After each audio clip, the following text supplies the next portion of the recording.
माननीय सभापति महोदय का आभार कि परिवर्तित बजट 2024-25 के बारे में मुझे अपने विचार रखने का मौका दिया। तथ्यों पर बात करूंगी, कुछ सुझाव भी होंगे, क्रिटिसिज्म भी होगा, मांगें भी होंगी और सराहना भी होगी। मेरा मानना है कि मौजूदा सरकार काफ़ी सौभाग्यशाली है, क्योंकि जनता के आशीर्वाद के साथ ही उन्हें विरासत में मिली है पिछली कांग्रेस सरकार की बहुत सारी जन कल्याणकारी योजनाएं। बजट की शुरुआत माननीय उप मुख्यमंत्री साहिबा ने निदा फाजली की कुछ पंक्तियों से किया था और मैं भी उन्हीं की पंक्तियों में इस बजट को बयां करूंगी।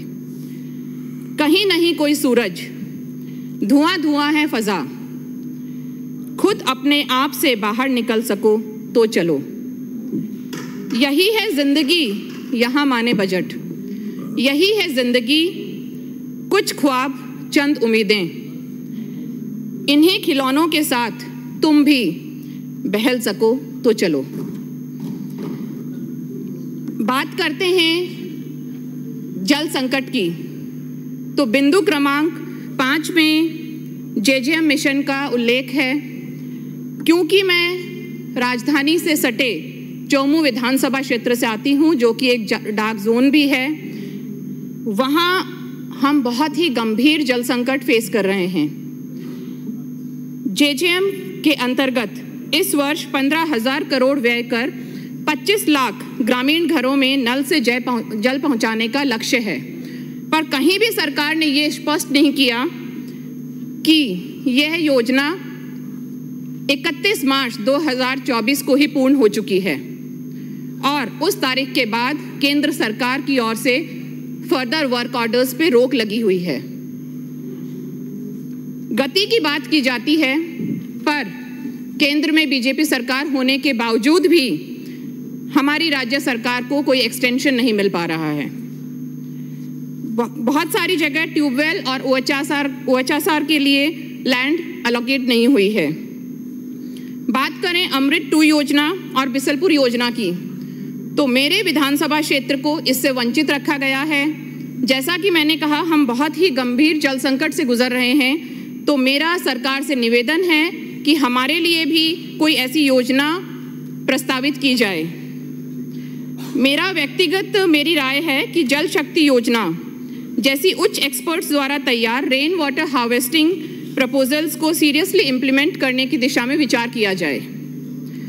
ऊर्जा की बात करें तो हर्ज नहीं कि आगामी 10 वर्ष या 2047 में के मुंगेरी लाल के हंसी सपने आप देखें, पर क्या सरकार के पास जवाब है जिस पीड़ा से पिछले 4 महीने जनता अघोषित बिजली कटौती से गुजरी है? सिर्फ हम ही नहीं, बल्कि जो सत्ता पक्ष के विधायक हैं उनके पास भी जरूर रात दिन फोन आते होंगे। घर में 2 महीने का छोटा बच्चा है, 4 घंटे से बिजली कटौती हो रही है। 85 साल के बुजुर्ग हैं जिन्हें कोई ऑपरेशन हुआ है, जो बीमार हैं। खाना बनाने का समय है, बिजली चली गई है। खाना खाने का समय है, दिया बाती का समय है, बिजली चली गई है। तो ये जो बिजली संकट है, ये जो पीड़ा है, इसका जवाब सरकार को देना ही पड़ेगा। और क्या सरकार के पास कोई इमीडिएट सॉल्यूशंस हैं या अगले 1 साल में भी इसके निराकरण के लिए कोई सॉल्यूशन, कोई विजन सरकार रखती है? एक तरफ 2 लाख से ज़्यादा डोमेस्टिक कनेक्शंस देने की बात कही गई, 1.5 लाख से ज़्यादा किसानों को कनेक्शंस देने की बात कही गई, पर दूसरी तरफ हर सबस्टेशन 4 ब्लॉक्स को सप्लाई कर रहा है। कहीं भी ये नहीं बताया गया कि 2 सबस्टेशन पर ब्लॉक का स्टेटस आने में क्या समय सीमा निर्धारित की गई है, उसका क्या विजन है। सौर ऊर्जा के लिए कुसुम योजना पर काफ़ी जोर दिया गया, वर्क ऑर्डर्स भी उसके पास हुए हैं, पर एग्जिस्टिंग सबस्टेशंस को अपग्रेड करने के लिए जो अनुमानित लागत 5,000 से 10,000 करोड़ की अतिरिक्त है, उसके बारे में कहीं कोई जिक्र नहीं है। इसी कुसुम योजना के बारे में अगर बात करें तो सच्चाई यह है कि कुसुम C योजना में किसान भाग नहीं ले रहे हैं। बहुत सारी जगह ऐसी हैं जहां कोई कंपनी टेंडर लेने तक नहीं आ रही है। जो बड़ी कंपनियां आ रही हैं तो वो बिना लैंड के आ रही हैं। बहुत सारी जगह जमीन तक आवंटित नहीं की गई है। भले ही लेटर ऑफ इंटेंट जारी हो गए हैं, पर धरातल पर कोई काम वहां नहीं दिखता है। बात सड़कों की करें, 5 करोड़ विधानसभा वार बजट की बात आई, जिसका लेटर फरवरी में निकाला गया, और प्रतिपक्ष में बैठे बहुत सारे विधायक साथी भी मेरी इस बात से एग्री करेंगे कि किस तरह पक्षपातपूर्ण तरीके से उस बजट को एलोकेट किया गया। 3 करोड़ के इंफ्रास्ट्रक्चर डेवलपमेंट का लेटर आया, जो आज तक उसके प्रपोजल्स जिला परिषद में अटके हुए हैं और उनके पास उस पर कार्रवाई करने के लिए वहां कोई भी सरकार से ऊपर से ऑर्डर्स नहीं पहुंचे हैं। फिर भी मैं माननीय मुख्यमंत्री श्री भजनलाल जी शर्मा और माननीय उप मुख्यमंत्री श्रीमती दिया कुमारी जी का आभार व्यक्त करना चाहूँगी कि चौमू को उन्होंने 7 करोड़ की 5 मुख्य सड़कें प्रस्तावित लिस्ट में उन्होंने डाली हैं, तो इसके लिए ज़रूर मैं उनका आभार व्यक्त करना चाहूँगी। और एक मांग भी रखना चाहूँगी कि सख्त ज़रूरत है हमें लोहरवाड़ा से टाकलडा तक के मेगा हाईवे के कंस्ट्रक्शन की और एक आरओबी कंस्ट्रक्शन की, जिसे अनदेखा किया जा रहा है और जिसके अभाव में आए दिन या तो दुर्घटनाएं हो रही हैं या ट्रैफिक जैम की सिचुएशंस बन रही हैं। क्योंकि डिस्कशन है तो मैं सराहना करूंगी कि पब्लिक प्लेसेस में महिलाओं के लिए जो बायो पिंक टॉयलेट्स का प्रस्ताव लाया गया है। एविएशन सेक्टर की घोषणाएं प्रथम दृष्टिया काफ़ी प्रॉमिसिंग दिख रही हैं। राजकीय अनुदानित और खेल छात्रावासों में मेस अलावेंस को बढ़ाया गया है, यह भी काफ़ी सराहनीय है।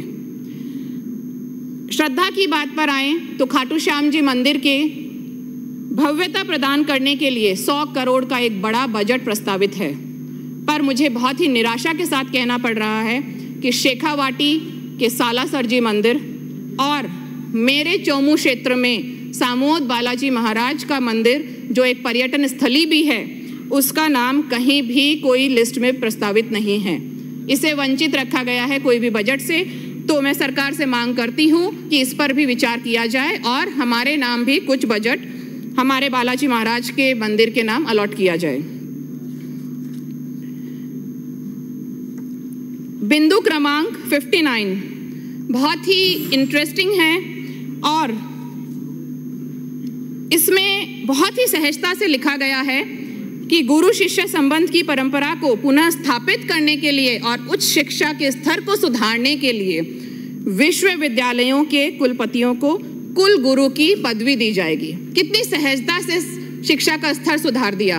क्योंकि यह बजट ब्यूरोक्रेटिक एक्सरसाइज मात्र है, तो मैं हमारे ब्यूरोक्रेट्स को कॉम्प्लीमेंट करूंगी उनके सेंस ऑफ ह्यूमर के लिए।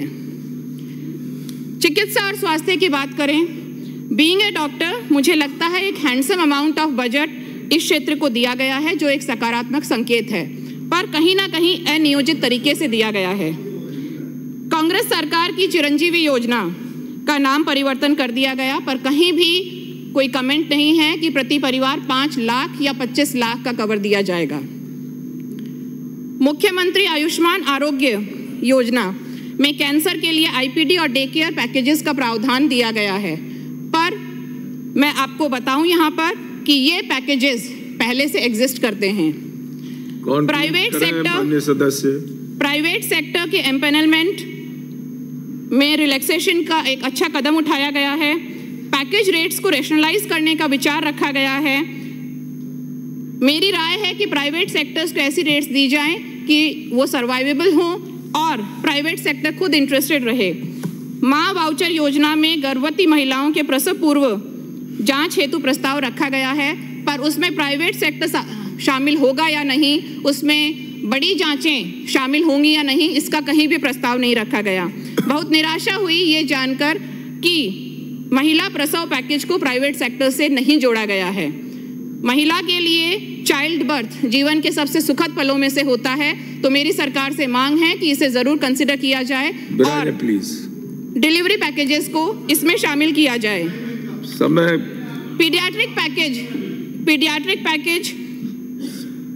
में बढ़ाने का प्रस्ताव रखा गया है, तो मेरी मांग है कि टीकाकरण को भी उसमें शामिल किया जाए। 2.5 घंटे लगे। कृषि सिंचाई की बात करें, पशुपालक के उद्धार की बात की जाती है, पर दूध पर न्यूनतम समर्थन मूल्य का कहीं भी कोई जिक्र नहीं है। पशु बीमा की बात की जाती है जो कांग्रेस के सरकार के समय से चल रहा है। दुधारू गाय और भैंस के 5 लाख रुपए देने के अलावा भेड़ और बकरी का कवर भी 5-5 लाख का है और ऊंट का 1 लाख का। ये राशि किस तरीके से आवंटित की गई है ये थोड़ा समझ से बाहर है। मुख्यमंत्री दुग्ध संबल योजना में जयपुर जिले में ही कम से कम 2.2 लाख किसानों के बकाया 112 करोड़ का कहीं कोई जिक्र नहीं है और ये योजना आगे चालू रखने की मंशा है कि नहीं इस पर भी कोई कमेंट नहीं किया गया। सर 2 मिनट और दें please. Shri Gurveer sir 2 minute और एक महत्वपूर्ण मुद्दा है सर 2 मिनट प्लीज, समय हो गया। ERCP PKC की अगर बात करें तो इस परियोजना को त्वरित गति से धरातल पर उतारने की चर्चा की गई है। सर 2 मिनट 7 बजे समाप्त करना है। सर मेरी रिक्वेस्ट है 2 मिनट। वर्क ऑर्डर्स जारी किए गए हैं पर सच्चाई यह है कि इसका MOU ही हुआ है जबकि अभी तक मेमोरेंडम ऑफ एग्रीमेंट होना बाकी है। सरकार क्या बता सकती है कि दिल्ली हरियाणा MP का कोई कंबाइंड DPR अभी तक तैयार हुआ है या नहीं हुआ है? जब जमीन अधिग्रहण ही नहीं हुआ तो नहर किस तरह से आएगी? तो इस तरीके से प्रतीत होता है कि यह बहुत ही सुपरफिशियल एक बजट है जो सिर्फ एक कॉस्मेटिक एक्सरसाइज है। चूंकि केंद्र सरकार के पहले ये बजट पेश किया गया है तो हमें अभी तक ये भी नहीं पता कि राज्य को कितना और कर्ज भार हमें वहन करना पड़ेगा। पर्ची सरकार पर ब्यूरोक्रेसी काफी हावी है। उसकी सरकार को याद दिलाते हुए बशीर बद्र साहिब के कुछ शब्दों से, तेरी मजबूरियां दुरुस्त मगर तूने वादा किया था याद तो कर। जय हिंद, जय भारत, जय संविधान। धन्यवाद। श्री गुरुवीर सिंह अपनी बात 8 मिनट में पूरी करें। समय कम है। 15 मिनट, हमें 8 मिनट नहीं। आप माननीय सभापति महोदय, 8 मिनट कर दिया बस। माननीय सभापति महोदय, आपने बोलने का अवसर दिया, आपका बहुत बहुत धन्यवाद। 7 बजे सदन